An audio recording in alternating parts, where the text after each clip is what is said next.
Hello, hello, and welcome to Reflect, Recalibrate. We are your lovely lady artifice host, Janet E. Dandridge and Danny Snyder. This is the final part of our Transmuting Artificial Intelligence collection when we invite some of our RFC comrades to join our discussion.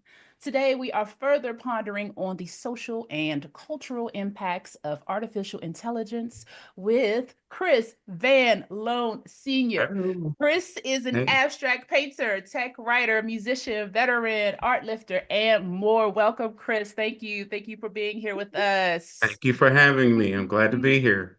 Yes, yes. All We right. are So, glad. Thank you. yeah. Yeah. Whew, okay, so study group. This is our study This group. is time to study. Did And you All study, right. and Janet? yeah, did I? Did I? Did I? Man, artificial intelligence is a lot to Yeah. study. Oh, yeah. Mhm. Yes. And since we had this conversation over part one and part two, there was a lot that came up in reference to the social and cultural impacts on society. Right. One of the through lines that I heard, and it's kind of sort of like, oh, we're starting off in this space. I heard a lot about fear, Yeah. fear Mhm. of AI. So I'm wondering, based on what we've discussed thus far and what we all know, what are you all's thoughts on this fear that people have, and how can people manage that fear or conquer Mm, that fear? mm, mhm. Chris, you want to Mhm. go first? Because this Uh, is something I don't want to talk about. okay. Well, I think some of the fear is well founded.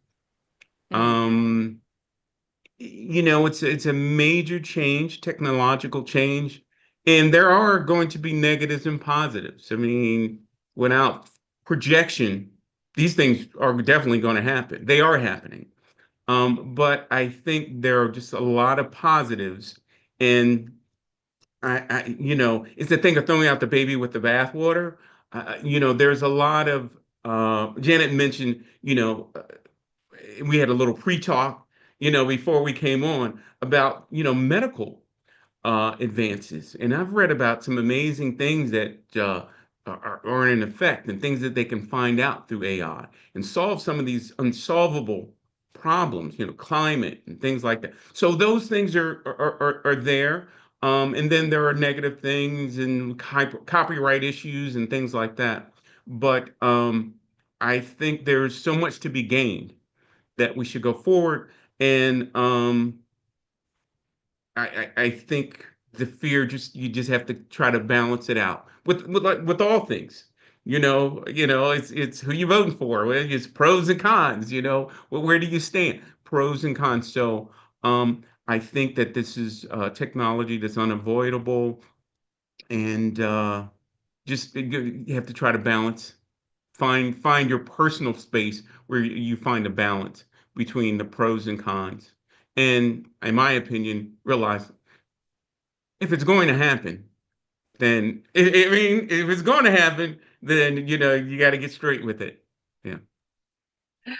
So if there was like a spectrum, which this is a terrible way to ask this question, but there was a spectrum of 0 to 10, 10 being like super scared Right. of AI, and then 0 being not scared at all, where are you? Off the top of my head, like at a 4 Okay, okay. of being scared. Uh, but I am, um, yeah, I'm definitely on the other side of just, yeah, just the positives that I could see Mhm. that could happen. Um, and I don't want to go too far into it, but yeah, I just right away. But no, I just see the opportunity for, there is, part of the thing with AI, part of the problem is there's bias in it. Mhm. And there's bias in it, and everybody recognizes, and everybody's great. I mean, there are times in spaces within our society that people deny there's bias. Like, what bias? You guys are just whatever. And it's like, we know there's bias now that this AI is going and grabbing public records, what we've made public, things about us. If we feed it, our information has fed it. There's bias in there. Ah, okay. There's recognition there's bias. So then it's a matter of, okay, let's work to take, we're never going to get rid of all of it. Let's take some of the bias out. And my thing that when I've gone out and I've spoken to people about AI is that sometimes you need to be in the room where it happens, right? To go, that's that is bias. That's bias against women, or that's bias against people of color, et cetera, et cetera. But I think it opens the door to say, look, we could maybe start fixing this. We can start, and so that's part of the opportunity that I see beyond being an artist in using it in a technical writer and using it to help my work and things like that. So yeah, I'm leaning on the positive side. I'm definitely four on the fear, and in the 8 and 9s on the positive. Yeah. Janet, where are you on that spectrum? Can I ask that real quick before I jump into my answer? I'm still avoiding. I'm stalling. Yeah, I see that. So, man, where am I on this spectrum?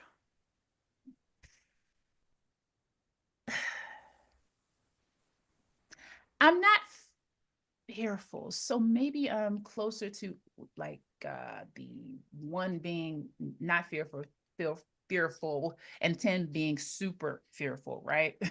Right. I guess I'm sort of in the middle.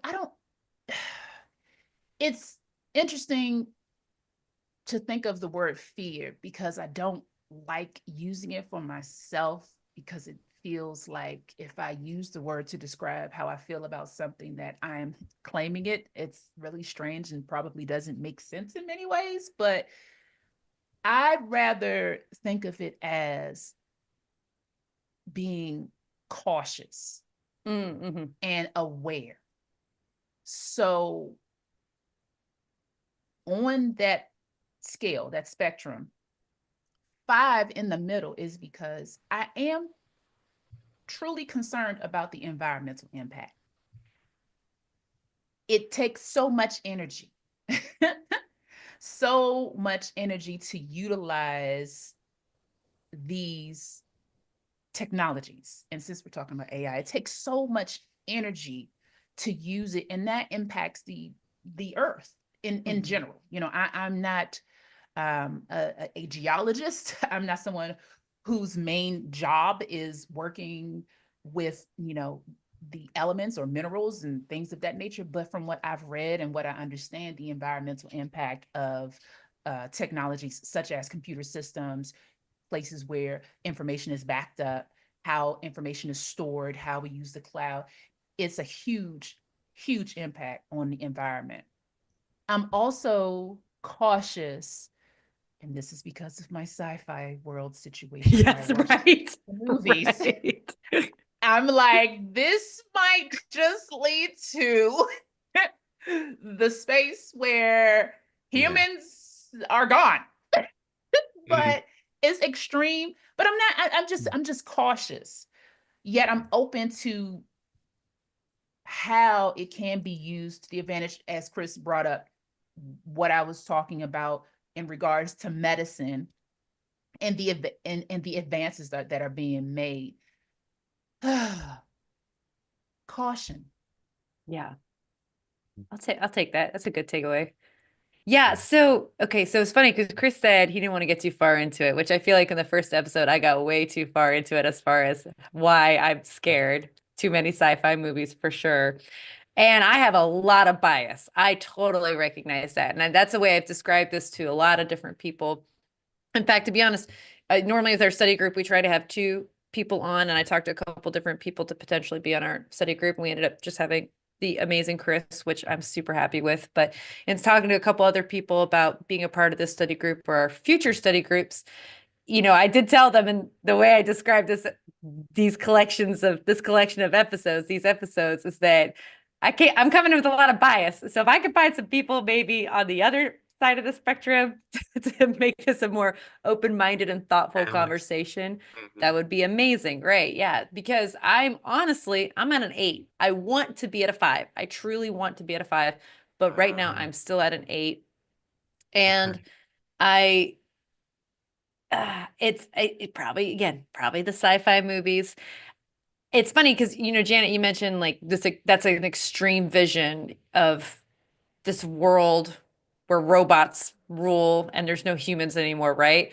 But then when I talk to other people about this vision that some brought up, which this is not necessarily originated from some. This is this idea of, well, if we had AI to do a lot of stuff for us, could we maybe just sit back, kick back, make more art, make love, plant things? I don't know, maybe our robots plant things for us. I don't know. But I would like to just plant some stuff and eat the food that I plant and share it with my neighbors and live in that world. That sounds amazing. But when I was describing that to some people, even like my boyfriend, for example, people are like, well, that's extreme. That's unrealistic. We'll never get to that. So I'm like, okay, so some people think robots ruling the world is extreme, and some people thinking like maybe we can get to a place, our utopia, where we can just kick back and plant. Some people think that's extreme. So that's the world that I really want. That utopia is what I'd really like. So that's why I'm like, I would like to move down the spectrum and get to a place where, you know, I'm I'm somehow a part of this movement to make AI for good, to make humanity good again, Mhm. maybe even. But yeah, truly though, honestly, I'm at an 8. That's where I'm at right now. And I'm kind of like, I don't really want to use AI that much, even though I love Photoshop. I love all these things. I'm not really drawn to using AI. I would rather make it with my hands and make it on my own. But Right. I'm glad there are people like some and like you who are in it, because you have to be in it and Right. really in those spaces in order to be changing those spaces, to be transmuting those spaces, to be a part of these conversations of like, are we making sure that we're still doing this for good? So that's where I'm at. Okay. Understood. 8 up there. Yeah. Yes, Ah. Chris. I Yes. well, I appreciate you listening and being open to hear, because sometimes folks get up at that high point at 8. Their mind's made up. They can't hear. Yeah. That relates to another element that came up as well, the idea of perception, how value is perceived. And when you are utilizing artificial intelligence to, let's say, assist you in creating a work of art, some people believe that it's devalued. And so maybe, well, no, it's not fear, but this brings us to something else. We're talking about that guilt that Danny was talking about. That guilt, using AI to assist you, like you just said, Danny, with Photoshop, right? Oh yeah, I said that in the first episode. I feel guilty Yeah. using Yeah. it, but I think part of the problem is I don't maybe because it's new technology, I'm like, I don't want to learn a new software, even though it's literally sometimes just typing what you want and then you get an image. I'm like, I don't even want, no, I don't want to learn it. I don't want to, I'm resistant, and I need to break through that and just try it and enjoy it, have some fun with it, and then be like, okay, what's the potential here? I recognize that. But yeah, I'm in a place of guilt. But as I mentioned in episode 1, I perpetually feel guilty in life. It perpetually. Well, my comment on it, I understand what my son, I have a fairly artistic family. I mentioned earlier, we had a pre-talk that my daughter does some acting, but my son went to film school.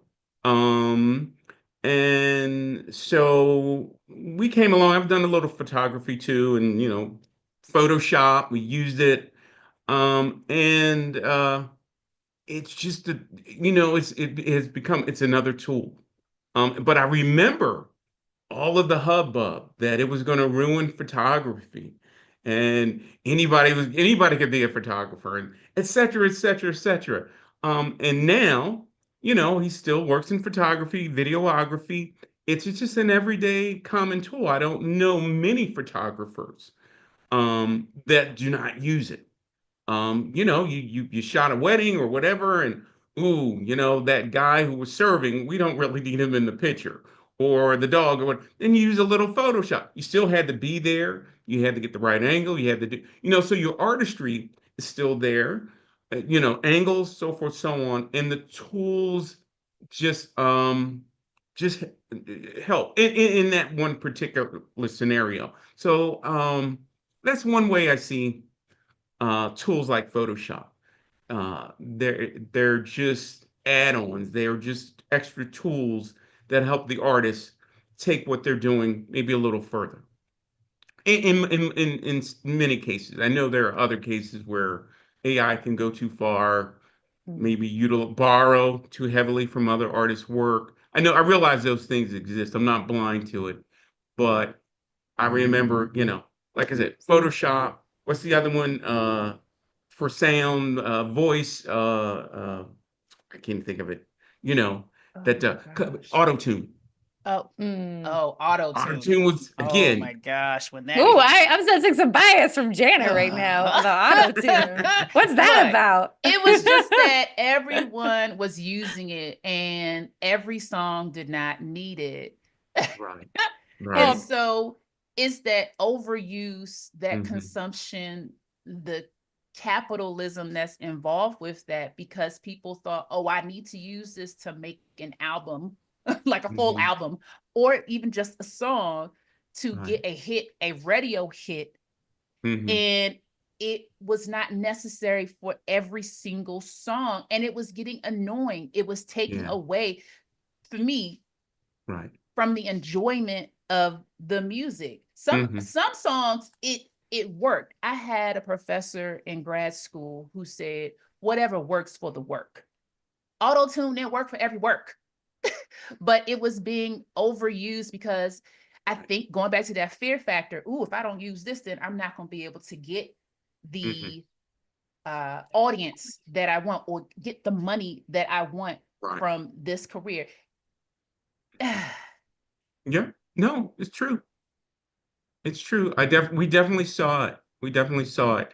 But I think I don't want to overrun you. Don't let me do that. But I think when stuff's popular, everybody jumps on it, and then eventually things thin out, and we see where artistry, and then there's noise, and I think that's going to happen also with AI and AI tools. You know, everybody was doing it. Now it's still being used. I just watched the Grammys, and people get up and perform live, and there are still people out there with talent, and everything isn't just auto tuned, because at one time everybody can make a hit. It's auto tuned. So I guess that initial thing, everybody's got to jump on it. We know there's a craze with all these businesses driving into AI. Some of them don't even know exactly what they want to do. It's just, we better do something with AI or we're going to be left behind. Um, Mm, mm. but eventually, it's going to fall out, and it's like, that didn't do what we thought. That didn't help us, and it's going to uh, balance out, hopefully, just by the natural process. And that's something that Son was referencing when he was talking about the history of artistic movements in Hmm. particular, thinking Hmm. about hip hop and how folks were just Right, so much against hip hop. Certain folks were just so much against hip hop. right, And here we are today. Hip hop is a worldwide, world renowned art right. form that Yes, people are just, it's sure. it's normal, right? That Yes. that word normal. Right now, jumping on the bandwagon of AI without even thinking about it, which is something that we were both interested in talking about in part two, with Mhm. some, having that critical thinking is necessary. Understanding, is it something that you need to use? And Right, before I make that judgment, I get to that 10 where I'm totally fearful, don't want to ever use it. Please don't talk to me about this, right? right. Thinking about, what is this tool? How long has it been around? Have I already been using it? Most likely if I have a cell phone. Mm-hmm. So you don't have to feel like you have to jump on the bandwagon. It's just a matter of being aware, right? Because this is what's Mm-hmm. happening in our world. So being aware of this tool, this technology, so that we have that understanding to be able to maneuver around it is, Mm-hmm. I think, highly important. Yeah. Yeah. And fear can stop people from doing that. Yeah. Exactly. I still Exactly. run into people who like, nope, I don't use it at all. Yeah. So I have a question. This is actually something I wanted to ask some, and I'm curious to ask you this, Chris. So Yeah, we're going to have an interview question here for a second. sure. One thing I really am curious about is when you do these conferences, for example, Mhm. Mhm. or any kind of educational spaces that you're in, Sure. and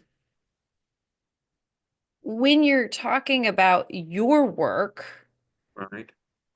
in particular, but just maybe any artists using AI.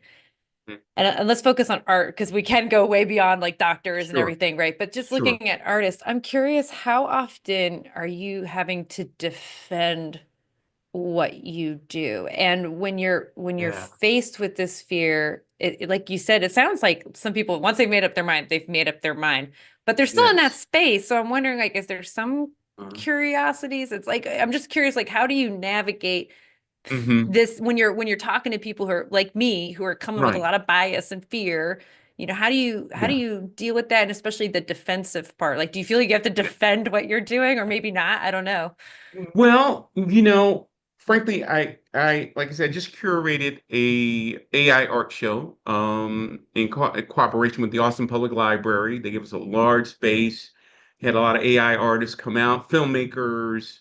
We had some VR stuff going on. It was cool, and I really prepped myself that like, oh boy, there's got to be, and see, because Austin is a very artistic town with a lot of musician artists. I knew someone was going to have to come up and say, and actually, no one did. It was fine, but I did a class for it's the Ann Richards School for Young Women Leaders, and I went in and I did a presentation for them, and an eighth grader asked a question, and she said, um, "How can you call yourself an AI artist when what you're doing is just stealing the work of other artists?"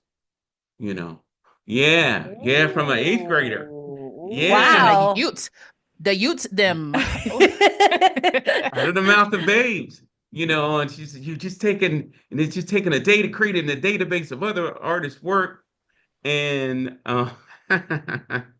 so and these students were interested in the arts. Very sharp young lady. So I told her, I says, well, let me switch to another presentation I had.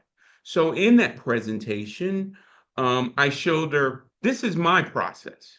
So I started in Midjourney, and I got these in. Here's my prompt. So even with my prompt, I didn't do like my prompt wasn't a regular prompt. It sounded very poetic, like a hip hop type statement. And I said, because I'm pushing the AI. Instead of just give me a man that's standing there and he looks kind of cool or whatever, it had a rhyme. It had a rhyme to because I'm pushing the AI to give me something different. So it may give me something totally different than what I imagined, but that's creative. So now I'm gonna take that what it gave me, and I showed her, and I said, so then Midjourney gives you four images. I said I chose that one, but out of the four, I like the eyes on that first one better than this fourth one. I like this fourth one for its hat, its style, but the first one I like the eyes. So I showed her how I took and cut the eyes using digital tools and placed it over the image on the fourth one. And then I started adding graphic elements to it. And then process. Then I take a sample, and from that, I like to put circles in my art. So I took a little sample of a piece of the imagery, and I started making circles along the side. So it just went down the process. And I said, you give a creative person tools, they're going to create things. And so I could show her step by step. This is what I did creatively. I didn't just, and some people do that, just type, and it gave me a result, and I go, it's my art, da da da da. I had a creative process. And I told her, I says, but you have a very good question. And I also described this is how AI actually is not really just making a copy. It's it's a learning process. It's learning how to make a cat. It's learning how to make an image of this, and that's just saving data. That's data. It's not, there's no storage of that image of a cat. It's not doing like all these images, storage of images. It's storing the data of how to make a cat, how to, and then blends all that images with computer programming. So I kind of described that. And I says, but I'm gonna tell you, like I would tell any of my kids that have grown up, is to keep asking questions. Don't just accept my answer here. You keep looking. Just because your dad thinks this is not, doesn't necessarily make it so. I don't want you just repeating what I said. That's how I raise my kid. I don't want you just, you look into it. You get different viewpoints. Yeah, smoking cigarettes were bad, da da da da da. There are farmers though that have been doing that for generations, growing tobacco. It's that, there's two sides to it. There's more to it. So that's how I addressed it. And I did get that at one event, and then it was, an eighth grader. That surprisingly came at me hard, I mean, and yeah, it was it interesting. is it is surprising. Thank you for sharing that, because with my students who are 18, 19, 20, they also, surprisingly to me, don't really care for AI. They don't They like do it. not. I'm And with you. I think it might be, well, I have no idea what it is, but I believe that it could be what they're hearing, Mhm. and the fact that they have grown up using computer technology. They're True. totally digital, right? Mhm. And I think that might be the reason why, because they possibly have a deeper understanding of the technology than people in our generation in many ways. And actually that's something that some brought up about, his daughters. The Mm. fact that, they are in this generation, they're little kids, like 4, 5, 6, True. we have this age range 3 to 8, right? Who have this different understanding of this tool. One thing you just said, Chris, though, you give a Mm. creative person tools, you create things. Right. And that's what we have to keep in our mind. It's a tool. Mhm. The key word is a tool, right? Mhm. Right. Another thing that I'm curious about, Yeah. uh, because we talked about hip hop, the connection as far as history and cultural artistic movements, and how we as society take on those movements, think about those movements, don't want those movements, then really need them, and then we use them. Like, just how that process happens over and over again.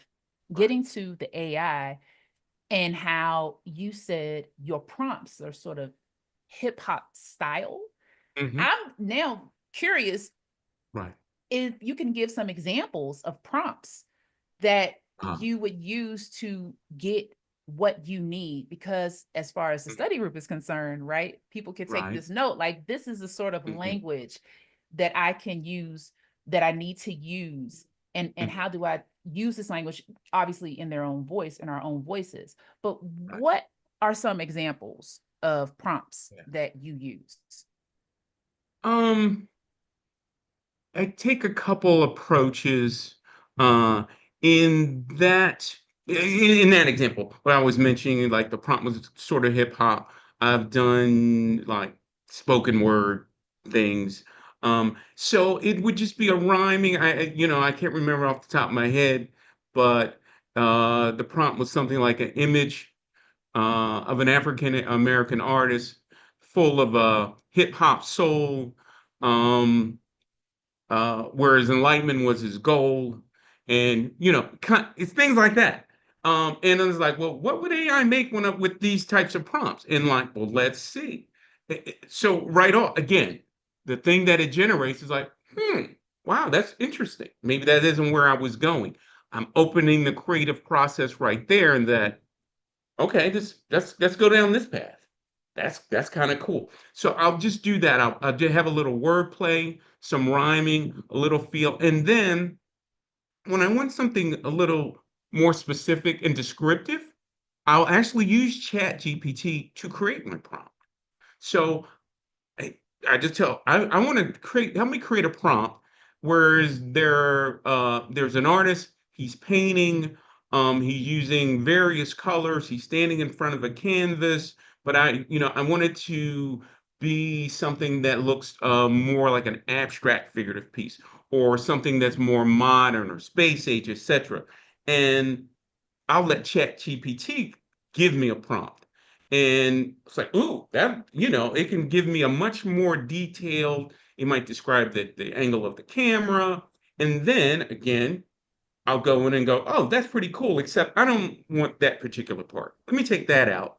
But I do like what you've set up, this template that you've given me. Mhm. And where you're saying, oh, these colors, I want to change the color palette. So sometimes I can use chat GPT or another tool, generative AI tool, to help build the prompt for me. But Yeah, sorry, yeah. you had a No, also. this is great because this helps people hopefully Mhm. understand how they can use it to their advantage. And this Right. goes into something that some brought up about your POV, your Hmm. point of view. And Hmm. what you're talking about, Chris, is exactly what he was saying is one quote is your POV and how you can talk about it is what's going to make you distinct and make your survival in this capitalist wilderness, something along those lines. But the main point is that you have to master your POV. So, like you're saying, Chris, when you're Yeah. using these tools, now you understand, hey, I want to give them a rhyme, like hip hop rhyme. Right. I want to talk to Chat GP and I know that this is the color palette that I want to use. Right. These are the ways in which I want to create my work. This is my style. This is my methodology that I'm going to use when I approach these tools. And so mastering that point of view is what you're talking about.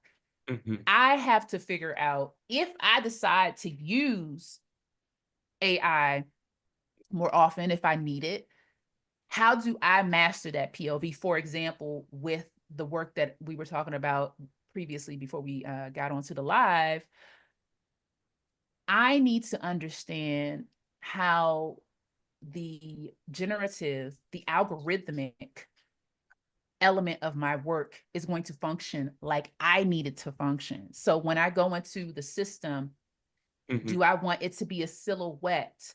And how do I want that silhouette to function within the work? How do I want it to feel like it's, sort of I don't know, smooth, smooth Uh-huh. flowing, or if I Right. wanted to have some sort of like Hmm. digitized weirdness to it, whatever it might be, but Hmm. developing my point of view. And as I'm talking about it, it's weird to think of that as AI, but it is AI. It's and I'm talking about a particular tool. It's a camera by Orbic that um, is used to capture it's a motion sensor Hmm. camera, Okay. and you attach that to your computer system, and then it can generate this silhouette, for example, what Hmm. I'm looking to create, and I'm learning more about it. I'm Right. not fearful of that. I'm excited about it. I know that I have Right. an idea in my head, and as long Hmm. as I understand my POV, Right. I can process it in the way that I need for it to assist me in creating the work that I want to create. Right. Understood. Understood. I hear what you're saying. Because it's still your point of view. Your point of view is going to be guiding these tools to create things. And you know, Danny mentioned the organization Art Worldly, and maybe part of the reason they mentioned my name to you at their most recent event I went to. There was a young lady. She's a programmer, and everybody has their own viewpoint. That's why we're there. But she was saying something like, oh, young people don't understand what the real world looks like. They're so locked into computers, and they don't have a feel for the real world. And well, my response was, you value that. She valued that young people understood when they created art, what things are supposed to look like, real world. And my response was like, I don't quite agree, because an artist's unique view of the world is part of what made them maybe a known artist. Picasso's Right. Picasso's art, that is his POV. POV. That's how he saw the world. So he still, I believe, if he was using tools, would have his own unique disposition of what faces, what he wanted from it, and that would try to maybe guide the tool to assist with creating that. And sometimes it's successful, and sometimes it's not. I've tried to do uh, art for a novel, and I could not. I've tried over and over and over. I could not get Midjourney to do. I used all the tricks. I looked it up. I researched it. It would not produce what I wanted. And eventually, it was an unsuccessful project. You don't see those often. When you post on social media, it's like someone's hired me to illustrate their book. Cool. Everyone's like, way to go. And when it got down to it, though, I probably didn't post that. I couldn't. It failed. I couldn't pull it off. Um, but that's what you're trying to get it to do what you want it to do. Sometimes it's successful, other times it's not. And then being an abstract artist, at times I go, that wasn't what I wanted, but that's neat. And I'll go down that path. And again, creative process. Uh, get lemon, make some lemonade, right? You know. So yeah, yeah. This is making me You, think a lot because I was on a road trip recently and I had one of these moments. Actually, what really happened is I was invited to a birthday party that was a meditation. And I was like, okay. mm, It was funny. I was like, all okay. right, but that's what my girlfriend wanted to do. She was like, I'm gonna have a bunch of my girlfriends come together and I'm gonna have this person who's gonna lead us through a 1 hour long meditation. Mm, And I was like, okay, cool. And they had drinks and stuff afterwards. Unfortunately, I couldn't join that fun part of the meditation. Anyhow, so I get in there. It's a laying down meditation, mhm, which was unusual. And for me, not a good idea because I am burnout and I'm going to fall asleep. But guess what happened? I'm laying there and they're like, okay, I want you to start, letting your toes bring your toes down and your ankles down, like down into the earth, down into the ground, like be still, like one piece at a time. And of course, I had this thought in my head in this process as I'm imagining like my body decomposing into the earth. I had this whole vision of this right. art project I want to do. So of course, for an Oh, hour, my creative brain was like, and there was oh, no what I can meditating do with this. happening, no Yeah, meditating happening whatsoever. And then yeah. I had, a couple days later, I was on this road trip and I was thinking more about this vision I had while I was laying there. And of course, I'm thinking like, if I were to do this art project, I would need some AI. I was like, I think I would need it. I know, Janet, I know. But what's funny is as you're talking about this silhouette thing, it's kind of making me go, whoo, like, because that was kind of where my brain was going with this idea of Uh, which I won't go into it because the idea is too good. I can't let anyone listener yeah, take my idea. But yeah, yeah. there's a part of it where you'd be laying down and you would be looking at the ceiling and there would be this AI reflection thing happening. So it's kind of weird, like, ooh, you're talking about something like that. That is kind of where my brain went. But yeah, there's some things where I'm thinking like, shit, I might it like you said, the whatever works for the work. I really like that phrase, Janet. I was like, this might be something where I would need the AI. I think I would have to need the AI in order to Yeah. do what I was imagining in my brain. But it did make me think too, kind of going back to what you were saying earlier, is like with autotune, it's like, you know, are people overusing it? Are people, people using too much of it when it's not necessary for the work? And honestly, I'm at a point where I feel like when I look at an image online, I can tell if it's AI, if AI was involved or not. But I'm like, there's going to be a time where I'm not going to know. And even before AI, I was already thinking like, is there too much art in the world? Like, is there too many quote unquote artists? There was a point where I know, Jana, I know, no, no, I know. I'm just saying, you know, there were the same way people were like, oh, we're not gonna have photographers anymore because everyone's a photographer now. It kind of made me wonder, is everybody an artist now? And is everyone trying to monetize what they're making? Is there anyone just maybe making art and putting it out there that's not trying to make money on it? There was a point where I was thinking this, Hmm. especially during COVID, which my Yes. brain was not thinking very positively generally during COVID. Mm-hmm. But I have always been really curious about what our roaring 20s might look like in the 21st century. And I'm like, shit, I think our roaring 20s really is going to be based on AI. I really think so. I think it's going to be a huge defining element of this decade in the Hmm. 21st Hmm. century and what the Hmm. decades beyond are going to look like. All this experimentation that's happening right now, the same Right. way it was in the roaring 20s and 20th century. It's like, Hmm. this is, I think, the big experimental part of our roaring 20s that's going to really kind of set the stage for what's going to happen afterwards.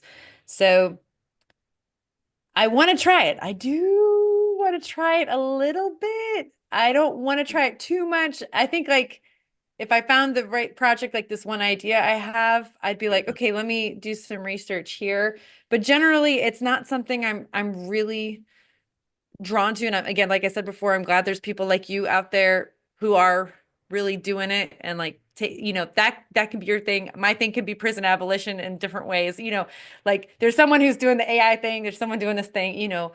Um, but yeah, that it's funny though that coincidence, Janet, what you're talking about with this program that you want to explore and how I was like, I did have this vision doing something like that, like that might be something I'd like to try. We have to talk more about that than offline, right? Yeah. Yeah. You brought up, oh, I'm sorry, Chris. Were you about to say something? Oh no, good, good. Yeah. Oh, Danny brought up uh, two topics that came up in our conversation that I thought was pretty interesting in part two. The idea of archetypes. When you're talking about the roaring 20s, what does our roaring 20s looks like, right, with AI? So archetypes and who or what would be the archetypes now? And some said something along the lines of like, I think one of the archetypes was the AI whisperer is the archetype, right?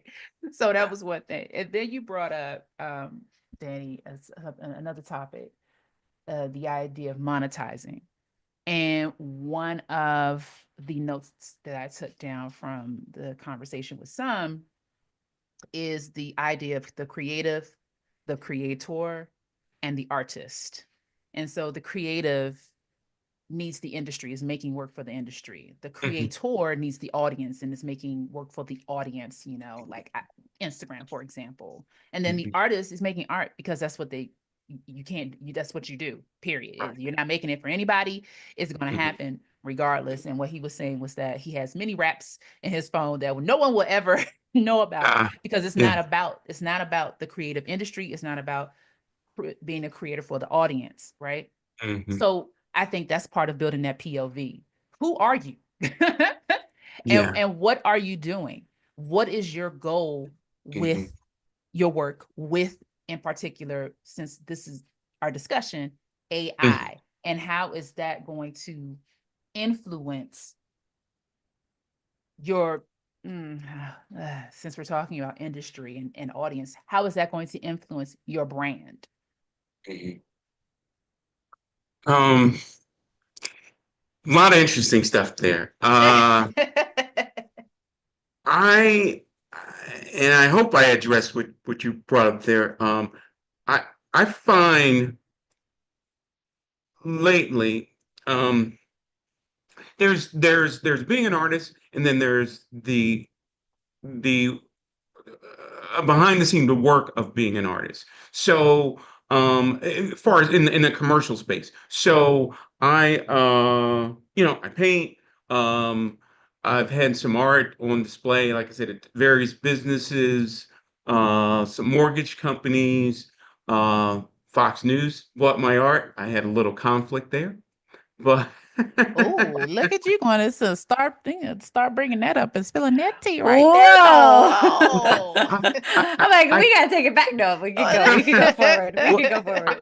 I hit up all my artist buddies on that scenario, and they were like, "Take the money, just take the money, forget them, Ooh, child, Chris, that's take a the whole money." nother conversation. It is a whole Woo. nother Mm. conversation, but the business of art, can take away from your time as an artist. I had work on display at the Austin airport. It was great. It was on display. It was in the mobility section. Some people saw my art. I sold some art. Now they're redesigning millions of dollars that they're going to redesign a large portion of the Austin airport. And there are art calls, official. We want, you got to write it up. You got to describe your art. You got to, because this project's worth $80,000. This project is worth $100,000. I would love to have my art as part of the airport and make $100,000. Um, that's the reality of it. Some people don't live in that space. Um, okay, the work of art. So, how do I describe my piece? I might have, when I did the painting, I was feeling a certain way. I painted it. Great. Now I wanted to describe it to other people. But it's got to be a description that kind of, it helps me do this business in art.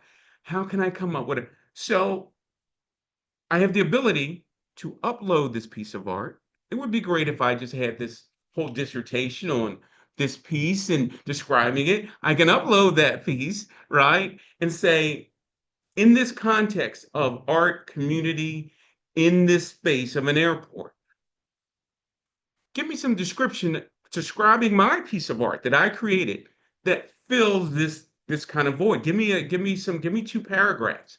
And it can take some from those lines that we see in there. Those lines mean the separate people that are coming together in this space.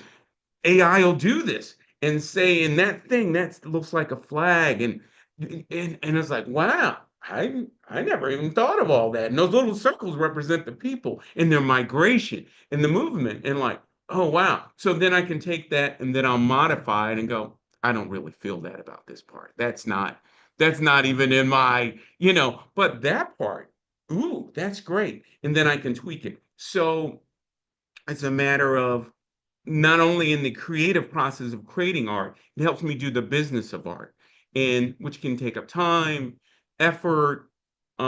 So I see this aspect of my art also, that I am a creative. I work in technology. I need to do certain things related to work, modify this image, and AI can help me do that. But also this other business of art. I find that the tools help me. Some people may not agree with that, but I've frankly always found that part of art just difficult, a little difficult for me. Whereas when I've had interest from major galleries like in New York and things like that, what's I believe what sells art is, and I hope I'm not going too far astray here. What helps sells art is a story. People want to know about the artist, what was their motivation, all of those different things.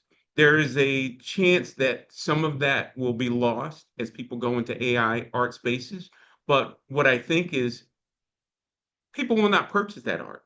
And there will still be a space for artists who said, no, I created this. I had cancer, and this is, um, based on what I was going through at that time. So I believe there's still going to be a space for artists who are coming from the heart in speaking and expressing themselves. And then there'll be spaces for art that is created digitally, and what story that they can present through that medium. I hope that ties in somewhere to what Yeah, no, I your think it comment ties in. was.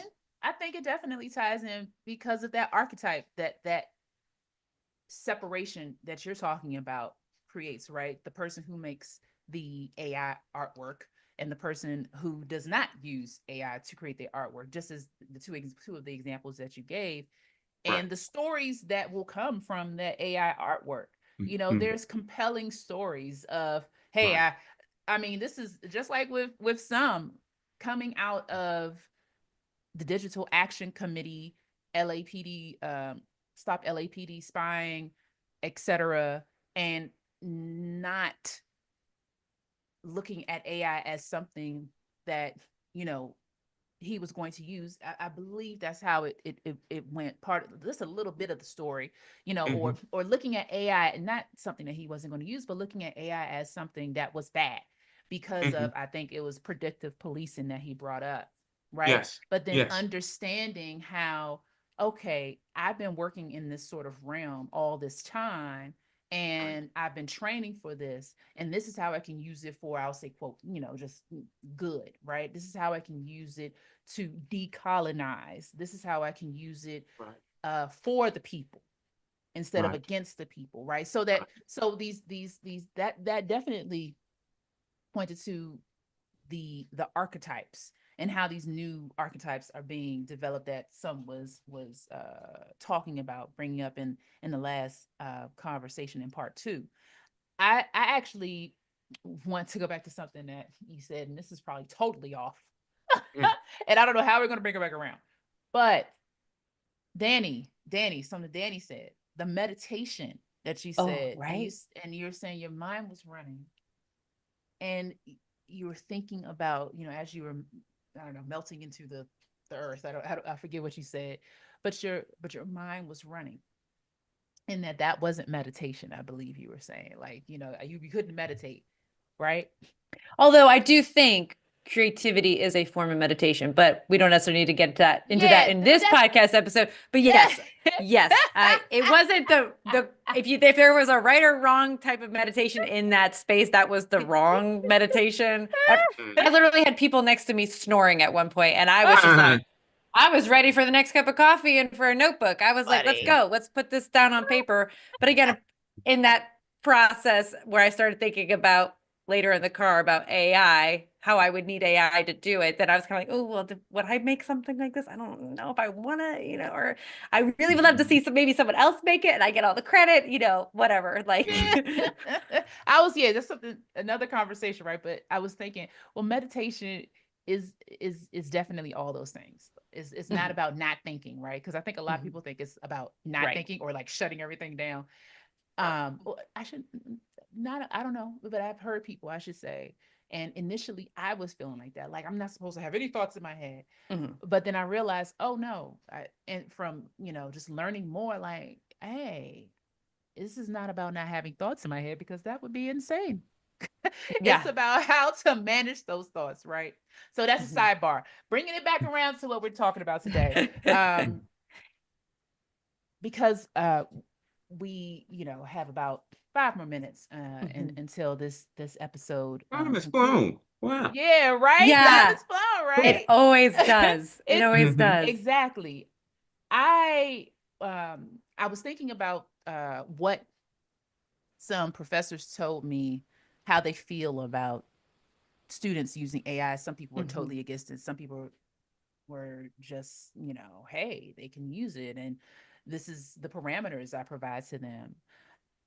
And I thought it was interesting, especially since earlier we were talking about students, like people, youth, and how they utilize or how they feel about AI.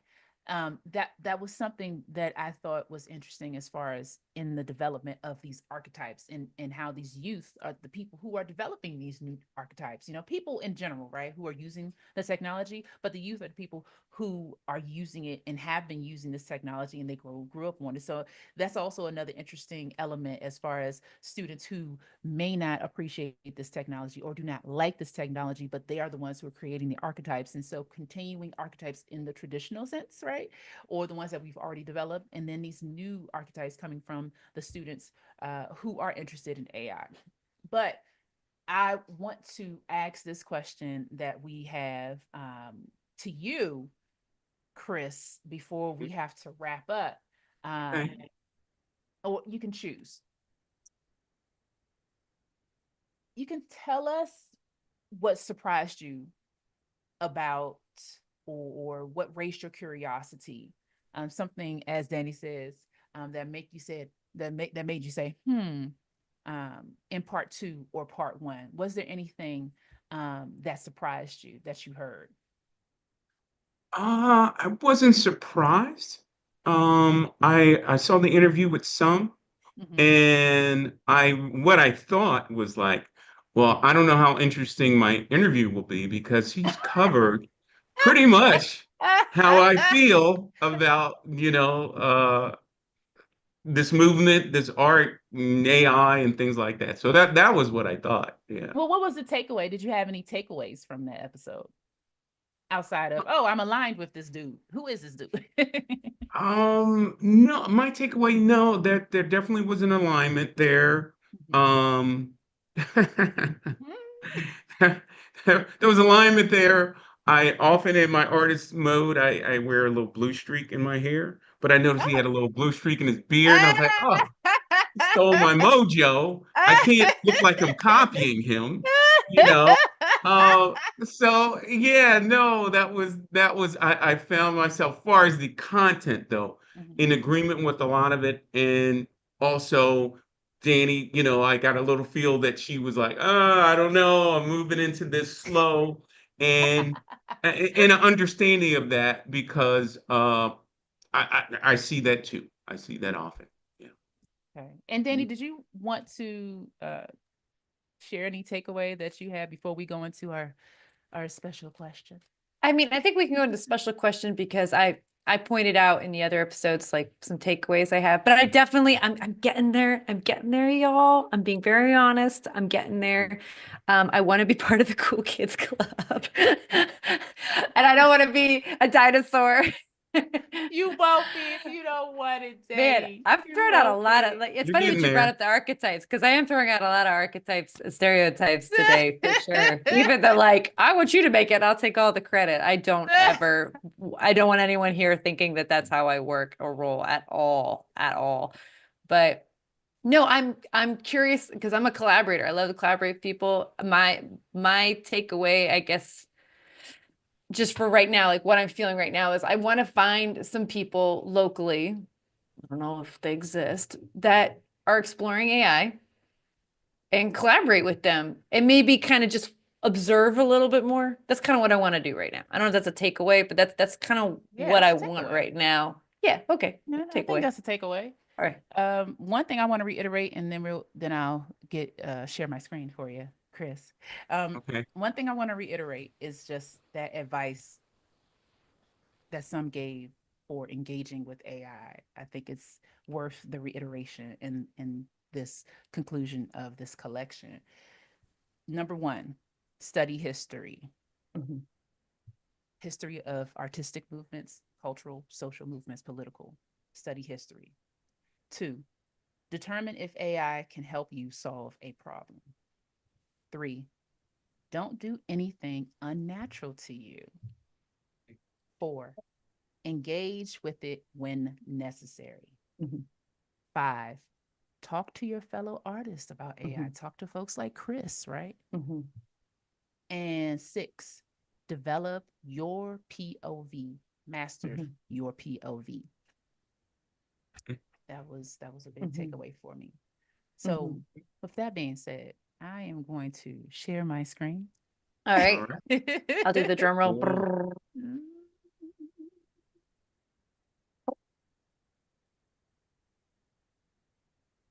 All All right. right. Is it coming? I'm still It's rolling. Is it there? started screen sharing. I There It we see go. it. is here. Ta-da! So, Chris, Danny, you want Uh-huh. to do the honors? Oh, okay. So on our screen, if you can't see our screen, we do this big fancy share screen thing on YouTube, but you might be on Spotify, which is still cool. But we have this beautiful unicorn with this sparkly galaxy behind it and our logo, and it says, "In your Uh-huh. utopia, there would be dot dot dot." This is a question we love to ask people that we interview. And what's funny is in our last study group, our folks were actually disappointed we didn't ask them this question. So we've decided this is now Mm, always a question we're going to ask any kind of guest on our okay. show. Cool. Chris, Chris, in your utopia, there would be dot dot dot. In my utopia, there would be, I'm gonna make it personal. I have a lot of artistic interests, so I like to, make art. Done film. I'd like to do some acting, some film work, art, a mixture of all the things that interest me. And I guess in my utopia, uh, everyone would have the access to do the thing that that they would love to do, and that would and your thing's going to be different than my thing. And some people love accounting. They love digging into that's the last thing I want to do in the world. But that's what I mean. So, but you get to do your thing. Someone wants to write a book, someone wants to, and then all of it interacts and crosses over where where it will. So that would be my utopia of doing what I love to do, others doing what they love to do, and in that space, I think we'd all be happier. Yes. That's what I got. Yes. And it's funny because I made that comment earlier about like, are there too many artists? But no, if it was like that, I'm all down. I'm all down with that. Yeah. Cool, Everyone's an cool, artist. cool. Yeah. And it doesn't have to be Mm. about money. It doesn't have to be about money. Does it? Yeah, it just be the need to express yourself, Yes. and these tools might allow more people to express themselves. Yes, yes, yes, yes. Cool, cool, Great. cool. Janet, any final things before I do our closing? Just thank you to Chris. Thank Thank you you, for joining Chris. us for this study session. It feels Sure. good to just be Yeah. able to learn, Mm-hmm. ingrain, and chat with fellow artists. So thank you, Chris. Yeah. Oh, you're welcome. And thank you. Thank you, both of you, for having me on. Thanks for having this platform for people to share and discuss their artistry and share it with the world. Appreciate it. Yeah. Yeah. Creating and sharing. Absolutely. All right. So without further ado, our next episode is supposed to be on March 22nd at 1 p.m. ET, but we're not going to announce yet what the theme of this next collection is going to be. So please stay tuned for that announcement. Please follow us on social media if you're not already doing. And also, if you have not subscribed yet to our YouTube channel, please do that right now while you're thinking about it. We'd like to remind our listeners that this podcast is funded by the two of us, your lovely lady artivist hosts, and your donations. We really need some help. Please help us keep our podcast going by making a donation through our PayPal link in the show notes below. We need the help, especially me. I need the most help I could get. What about you, Janet? Oh my gosh. Thank you, everybody. Thank you. Thank you. Thank you. And we'll see you next time. All right. Peace. Sure, guys. Peace. Peace. Okay.